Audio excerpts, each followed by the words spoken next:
Let's check out some art about animals. Artist Franz Mark made lots of animal artworks. Let's check some of them out, like this tiger. This blue horse? That's right, Franz Mark liked to make animals in colors that you wouldn't normally find them in real life. He didn't always work this way, but I bet he had a lot of fun when he did.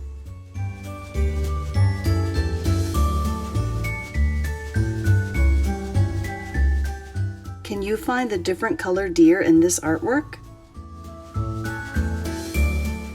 This is Shauna Russell.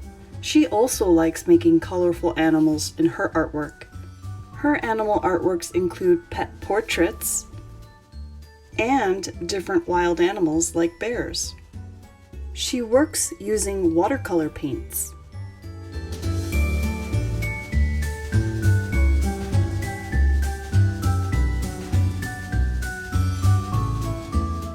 Let's think about making our own animal artworks today. To begin, let's think about what kind of animal we want to make. You might find ideas in different books or magazines, or looking on Google, or even just thinking in your imagination about what kind of animal you want to make. Once you're done drawing, let's think about painting our animals. You can use your watercolors, or if you don't have them handy, you can create your own watercolors using the markers like I'm doing here. If you're using the markers, remember yellow is the lightest color and should not be used on top of another color. It won't stay yellow if you color on top of a different color. If you don't have brushes, that's okay, maybe try some Q-tips. Even when using the Q-tip, you want to make sure to clean off your brush when you get a new color, same as you would with the watercolor paints. If you're using your watercolor paints, don't forget that you have a mixing tray that you can use to make new colors and to clean off your brush every time you get a new color so that your paints don't get all mixed up.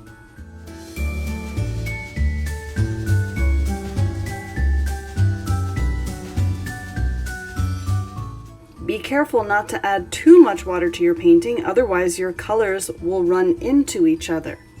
You might like the way the colors look when they do run into each other, but if you're not happy with it, you can take a little paper towel and just press over it until it soaks up the extra paint and water, and then once it's dry, you can begin again on that same place if you'd like to.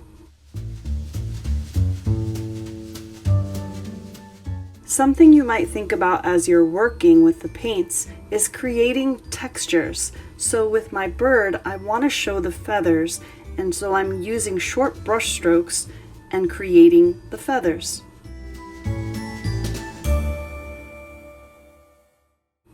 The artists that we are learning about today really thought about how to make their animals very unique. They did not look the same way that they do in real life.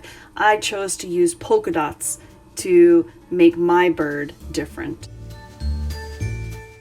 Again, since we're thinking a little differently about the way that we create our artwork with our animals today, for this artwork, I am now making an elephant and I'm painting it pink.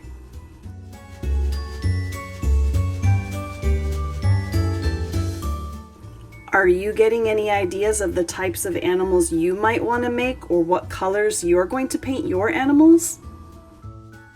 Maybe you're even thinking about some unique patterns and designs that you want to add to your animal. Remember, our animal artworks do not have to look the way they would in real life. We can make our animal artworks however we want them to look. If you end up with too much water on your paper because you're not swishing your brush on the edge of your glass, don't worry, just get a paper towel and press over the area that you want to soak up, and then repaint over it if you'd like to when it dries. Here's my pink elephant completed. If you'd rather find a picture of an animal and look closely and draw it, observe the lines and shapes that you see and draw them on your paper, you can do that. And then when you're ready to paint, if you would prefer for the colors to match the animal in real life, it is okay to do that, but it's kind of fun to think about what we can come up with just using our imaginations too.